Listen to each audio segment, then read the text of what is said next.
My Lords, I rise to begin by noting that the Noble Lady Baroness Thornton very importantly said the pandemic is not over.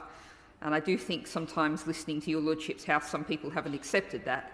And I think your Lordship's House also appears to have decided to act as though it isn't, based on the loudest voices in it in terms of the procedural decision we made earlier today. But a question coming to to particularly the mask-wearing regulations we're discussing now, and I go back to Monday's statement repeat when we were also talking about COVID. And during that time on Twitter, the hashtag COVID is airborne was trending. And so far as I could trace through the mysteries of Twitter, one of the origins of that was Dr. Kimberly Praser, who's the chair of atmospheric chemistry at the National Academy of Sciences in the US.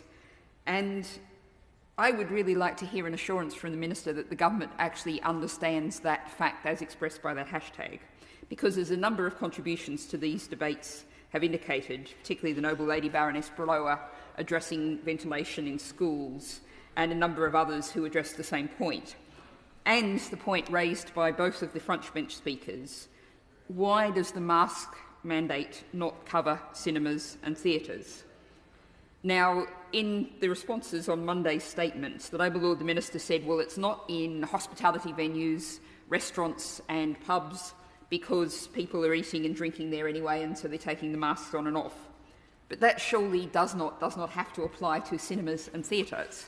So I don't believe we've still heard from the Noble Lord the Minister why those two particular places, with their obvious general lack of ventilation, with the fact of people sitting together for hours, and maybe they're spaced out. And again, this is a point I've heard members of your Lordship's House say, oh, it's all right, I'm sitting away from people.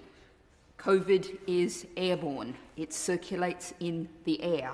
And I would really love the Noble Lord the Minister to say very clearly that he acknowledges that is a fact, because I really don't think the government is acting as though it does acknowledge that fact.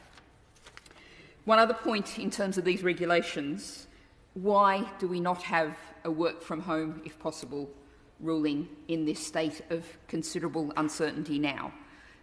Many people have been doing it over many months. They're set up for it. It's perfectly possible. It reduces the risk. It reduces this danger at a point where we really don't know how great the danger might be. And finally, there's been many points in this debate that I might have liked to respond to, but there's just one I'd like to pick up, which is I would ask the Noble Lord the Minister to acknowledge how much we now rely on experts, medical and social science experts, many of whom have worked for many, many months above and beyond the call of duty, many, many hours.